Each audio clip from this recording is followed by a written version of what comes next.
Hey science lovers, welcome to bio with Vish. तो आज हम स्टार्ट करने वाले हैं हमारा स्केलेटन सिस्टम। ठीक है, सबसे पहले हम बात करेंगे कि स्केलेटन सिस्टम होता क्या है।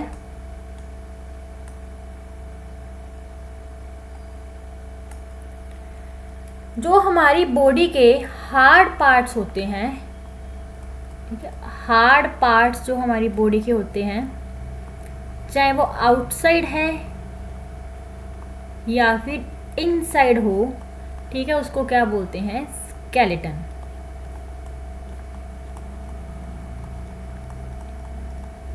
और ये सारे हार्ड पार्ट्स मिलके क्या बनाते हैं? स्केलेटन सिस्टम बनाते हैं। ठीक है, सबसे पहले हम बात करेंगे कि जो स्केलेटन सिस्टम है कितने टाइप्स का होता है। It is of 2 types, endoskeleton और दूसरा होता है एक्सोस्केलेटन।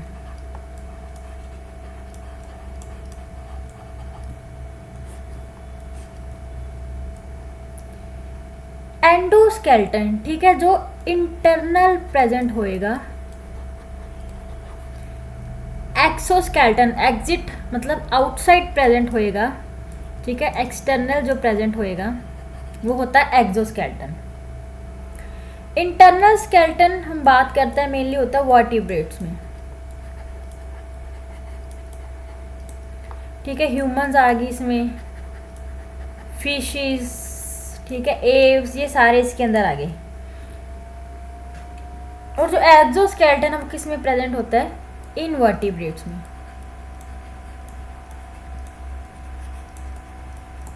ठीक है, इसके अंदर आ जाते हैं इंसेक्ट्स, क्रैब्स, ये सारे। और हमारी बॉडी में अगर हम बात करें तो हमारी बॉडी में प्रेजेंट होते हैं नेल्स, ठीक है। बाकी एनिमल्स की बात करें तो हूव्स, बर्ड्स में जो फैदर्स होते हैं,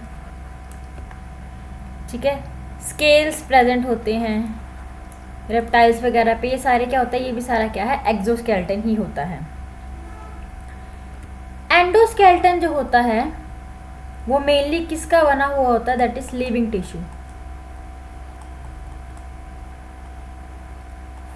ठीक है। इसमें मेनली आ जाती है बोन्स एंड कार्टिलेज।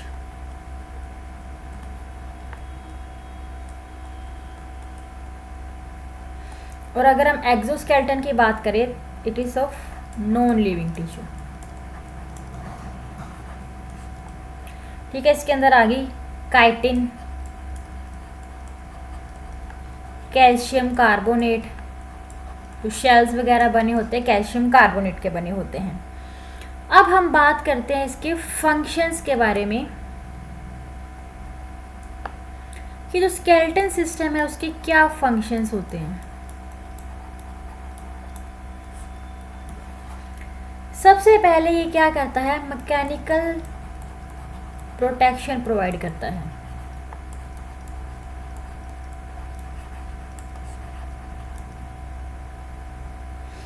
ठीक है। मैकेनिकल प्रोटेक्शन प्रोवाइड करता है। जो हमारे इंटरनल ऑर्गन्स होते हैं, जो हमारे डेलिकेट इंटरनल ऑर्गन्स होते हैं,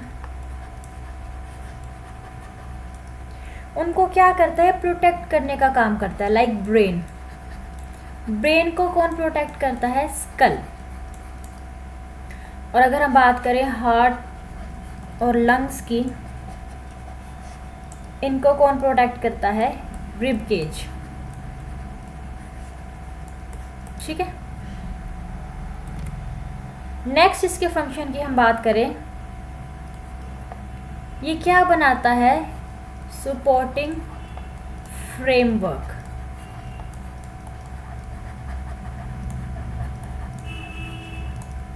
ठीक है। हमारी बॉडी का फ्रेमवर्क बनाता है, हमारी बॉडी का ढांचा बनाता है, ठीक है। क्या प्रोवाइड कर रहा है? हमारी बॉडी को एक शेप प्रोवाइड कर रहा है, एक फॉर्म प्रोवाइड कर रहा है हमारी बॉडी को। लाइक कि अगर हैंगर पे क्लोथ्स होते हैं, ठीक है, तो क्या प्रॉपर पोजीशन में रहते हैं।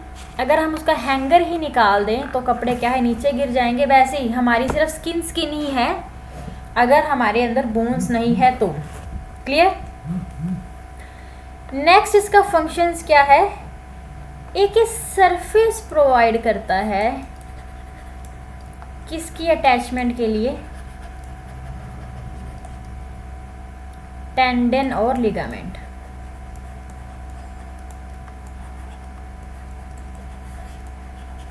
अब टेंडन क्या होता है और लिगामेंट क्या होता है, एक निमोनिक से याद रखेंगे, बल्ब। जो बोन को बोन के साथ जोड़ते हैं वो होता है लिगामेंट, और जो बोन को मसल के साथ जोड़ता है वो होता है टेंडन। एक बल्ब याद रख लेंगे तो दूसरा खुद से याद रह जाएगा कि बोन को मसल से ज्वाइन कर रहा है कौन, टेंडन। बल्ब, बोन से बोन, लिगामेंट। तो उसके लिए भी क्या है, अटैचमेंट के लिए सरफेस प्रोवाइड करता है। नेक्स्ट आ गया, ये क्या है, बोन मैरो प्रेजेंट होता है इसके अंदर। जो हमारी लॉन्ग बोन्स होती है, ठीक है, उसके अंदर बोन मैरो होती है, और बोन मैरो क्या करती है, ब्लड सेल्स बनाती है। तो हम इसको क्या बोलते हैं, क्या है, हेमेटोपोएटिक टिश्यू है। हेमेटोपोएटिक टिश्यू की तरह काम करेगी हमारी जो बोन्स है। वो लॉन्ग बोन्स के अंदर बोन मैरो होता है जो क्या बनाती है, ब्लड सेल्स बनाती है। ठीक है, नेक्स्ट आ गया कि हमारी क्या करवाता है, ब्रीदिंग मूवमेंट्स।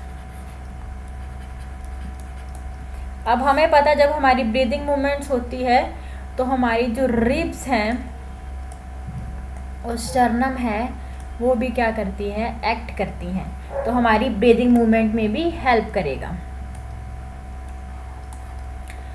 हमारी हियरिंग में हेल्प करता है, सुनने में हेल्प करता है। जो हमारे कान में ईयर ओसिकल्स प्रेजेंट होती हैं,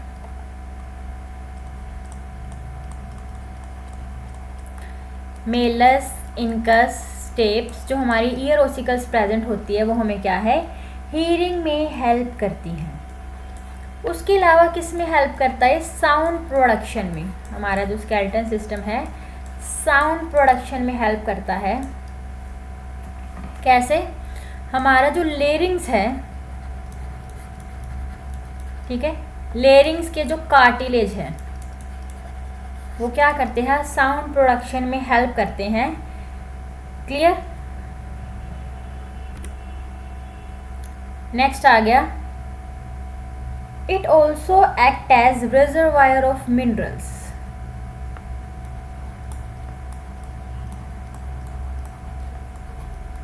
reservoir of minerals,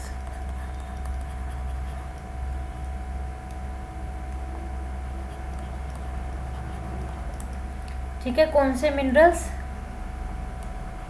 calcium, phosphorus and magnesium.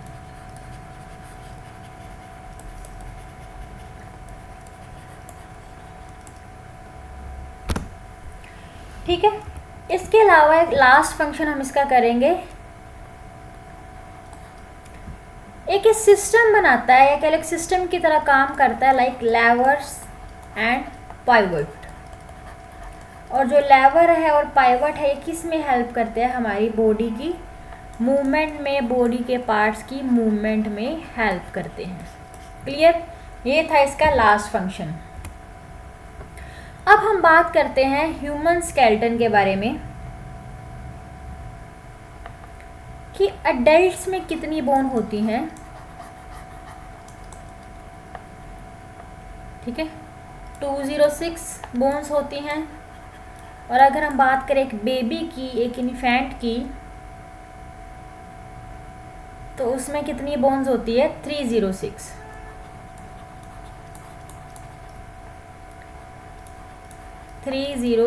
Bones होती हैं। क्लियर। अब जो बच्चे की ब्रेन वाली, स्कल वाली जो बोन्स होती हैं वो क्या होती है, ओपन होती हैं। क्यों, क्योंकि ब्रेन ने अभी क्या है, डेवलप होना है। जब वो ब्रेन डेवलप हो जाता है तब वो बोन्स क्या हो जाती है, क्लोज हो जाती हैं। सेम वर्टिब्रे, ठीक है, वर्टिब्रे भी क्या है, जॉइंट नहीं होते। बाद में जैसे जैसे वो ग्रो करता है बच्चा, ठीक है, वो धीरे धीरे वर्टिब्रे भी क्या है, मर्ज होने स्टार्ट हो जाते हैं, सैक्रल और कोकिजियल वाले। अब हम बात करते हैं कि जो स्केलेटन सिस्टम है इसमें हम पढ़ेंगे दो आगे स्केलेटन, एक्सियल एंड अपेंडिकुलर।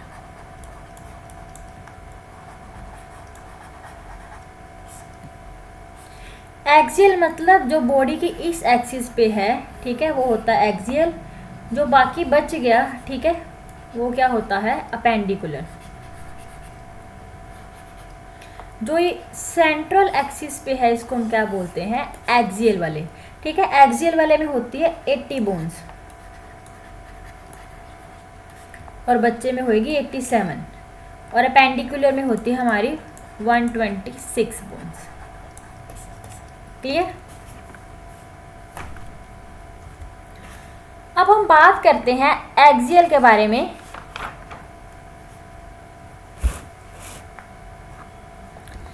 आज सिर्फ बोन्स डिस्कस करेंगे, बाद में डिटेलिंग इसकी बाद में करेंगे।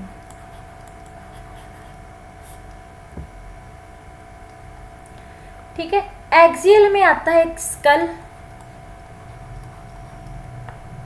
एक आती है हायोइड बोन जिसको टंग बोन भी बोलते हैं, ठीक है, ईयर ओसिकल्स,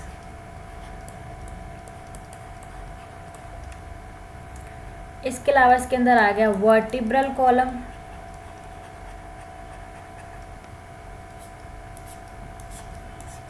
और इसके अंदर बाद में आ गया हमारा स्टर्नम एंड रिब्स।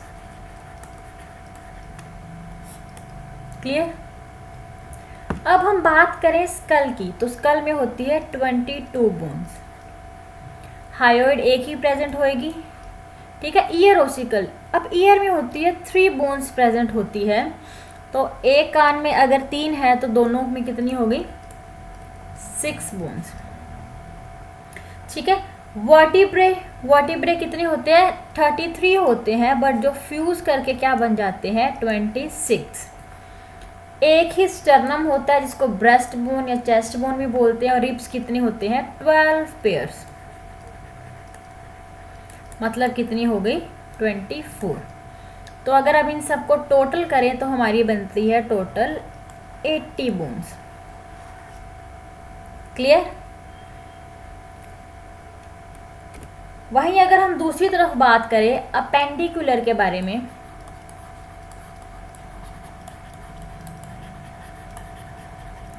अपेंडिकुलर वाले में हम पढ़ेंगे गर्डल्स के बारे में एंड लिम्स के बारे में। गर्डल्स होते हैं 2, पेक्टोरल एंड पेल्विक, और limbs four limbs and hind limbs. Clear. Pectoral जिसको हम बोलते हैं शोल्डर गर्डल, और पेल्विक जिसको हम बोलते हैं हिप गर्डल। फोर लिम्स जो हमारी इसमें आर्म्स वाला रीजन आ गया, ठीक है, और ये इसमें हमारा लेग्स वाला रीजन आ गया। तो इसमें होती है 30 बोन्स एक में, ठीक है, तो 60। सेम इसमें 30 बोन्स होती है एक में, तो कितनी होगी टोटल 60, तो इसमें होगी 120। अगर हम बात करें पेक्टोरल गर्डल में तो इसमें होती हैं 2, और पेल्विक की बात करें तो 1 होती है, 4 + 2 6, तो कंबाइन करके इसमें कितनी होगी 126 बोन्स। अब हम नेक्स्ट वीडियो में डिस्कस करेंगे एक्सियल के बारे में, ठीक है। Till then bye bye, take care, and also try MCQ in the post section. Bye bye students.